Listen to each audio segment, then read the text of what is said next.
मित्रों, मैं एक बात कहना चाहता हूं, पता नहीं मुझे कहना चाहिए या नहीं। क्या आप लोग सच्चे मन से उज्जैन का जैन समाज यहां पर उपस्थित है इसलिए बात करने का साहस कर पा रहा हूं? क्या आप चाहेंगे कि उज्जैन के अंदर विद्यासागर जी का नाम हमेशा के लिए अमर हो जाए?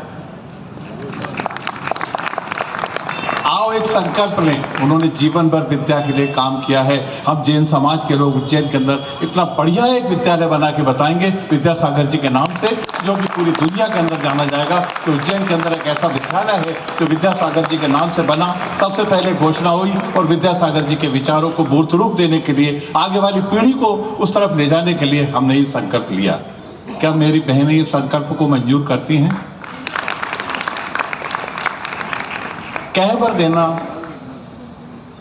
बहुत देर तक बात कर लेना, मंच पे प्रशंसा कर लेना, लेकिन जब तक उसको मूर्त रूप हम न देंगे, जब तक उस कार्य की प्रगति नहीं हो पाती। जहां तक जैन समाज का ताल्लुक है, एक बार टावर पे भी मैंने बात कही थी कि हे ईश्वर, अगर तू सबकी सुनता है तो अगले जन्म में मुझे जैन परिवार में पैदा कर। यहाँ का अनुशासन, यहाँ का धर्म के प्रति समर्पण, जितनी भी प्रशंसा की जाए कम है। जहाँ तक गुरु सम्मान की बात है, मेरी बहनों, हिंदुस्तान में कहीं भी हम सिख लोगों ने ईश्वर का मंदिर, मस्जिद, गुरुद्वारा बनाया ही नहीं। हमने गुरुद्वारा बनाया। बात को शायद आप समझ पाई होंगी कि हमने गुरुद्वारे बनाए हैं, अर्थात हम गुरु की इतनी पूजा करते हैं कि वही हमें ईश्वर से मिला सकता है। इसलिए गुरु जी को मैं पुनः नमन करता हूं। एक बात और कहना चाहता था। अगर अनिल भाई मेरे छोटे भाई हैं, मेरे कॉलेज में मेरे से बहुत जूनियर थे, विषय से अलग हटकर भी एक बात कहना चाहता हूं। आज चूंकि जैन समाज के सब पदाधिकारी हैं, इसलिए बहुत दिन से आप सबसे एक चर्चा करनी थी मुझे।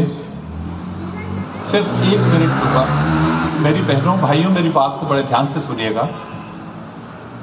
हमारे 10 गुरु हुए, उसमें से एक गुरु गोविंद सिंह जी हुए, जिनके 4 बच्चे हुए। 4 बच्चों में से 2 बच्चों को दीवार में चुनवा दिया गया और 2 बच्चों को युद्ध के अंदर मार दिया गया। जिन 2 बच्चों को दीवार में चुनवा दिया गया था, उनको जब ये परमिशन मांगी गई कि इनका दाह संस्कार करने के लिए हमको जमीन दी जाए, तो उस समय के जो आक्रांता थे, उन्होंने जमीन देने के लिए मना कर दिया। जब मनुहार की गई तो उन्होंने कहा कि अगर आपको जितनी जमीन चाहिए उतनी आप मोहरें बिछा दीजिए और उतनी जमीन हमसे ले लीजिए। अब सिख धर्म की उत्पत्ति तो लड़ने के लिए हुई। एक सिपाहियों के पास इतने पैसे कहां से आते? बड़ा विचार विमर्श चला। इतने एक सज्जन खड़े हुए कि मोहरों का इंतजाम मैं करता हूं। उन्होंने लाके मोहरें बिछाई।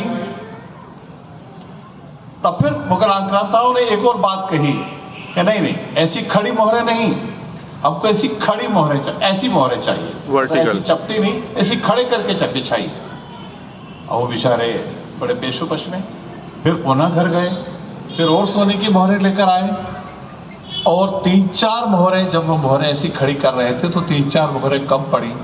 तो उनके एक छोटे से बालक ने आकर अपनी गुल्लक का एक पेटी ला करके दी कि पापा, आपने कई बार हमको सोने की मोहरें दी हैं, इसके अंदर भी कुछ हैं, आप इसको लेके बिछा दीजिए और अपना जो संकल्प है उसको पूरा कर लीजिए। उन्होंने उस संकल्प को पूरा किया। आज भी दुनिया के इतिहास के अंदर इतनी महंगी जमीन कभी नहीं बिकी जो गुरु गोविंद सिंह जी के बच्चों को दाह संस्कार करने के लिए दी। आप नाम नहीं पूछना चाहेंगे कि वो व्यक्ति कौन? पंडित टोडरमल जी ने ये जमीन, ये जैन समाज से संपर्क रखते थे। और उस दिन के बाद नतमस्तक हो मैं जैन समाज के सामने सुरेंद्र सिंह अरोड़ा की घोषणा करता हूं कि जैन समाज को अगर एक जगह सा भी संकट कहीं भी पैदा होगा तो उज्जैन का सिख समाज आपके लिए एक एक खून की बूंद से हम आपका वो एहसान, जब तक ये सूरज और चांद रहेंगे, जैन समाज का ये एहसान सिख समाज कभी नहीं भूल सकता कि जिन्होंने हमारे गुरुओं के बच्चों के लिए इतनी बड़ी कुर्बानी दी हो। मैं हर जैन समाज के एक एक व्यक्ति को नमन करता हूं और कोशिश ये करेंगे कि जब जब जैन समाज, मैंने अभी थोड़ी देर पहले जो ये कहा था कि मैं जैन समाज में अगली दुनिया में अगर अगली बार कहीं पैदा हूं तो जैन समाज में हूं, उसके पीछे कारण ये है कि मैं सिख समाज, हिंदुस्तान का सिख समाज, विश्व का सिख समाज आप सबका ऋण कभी नहीं उतार पाएगा। मैं आप सबकी ओर कृतज्ञता प्रकट करता हूं। मैं पुनः चाहूंगा कि आपने मोहरे बिछा के गुरु गोविंद सिंह जी के बच्चों को दाह संस्कार की जमीन तो लेकर दे दी। एक बार पुनः संकल्पित हो मेरे मित्रों, और फिर हम विद्यासागर जी के नाम से उज्जैन के अंदर स्कूल जरूर खुला।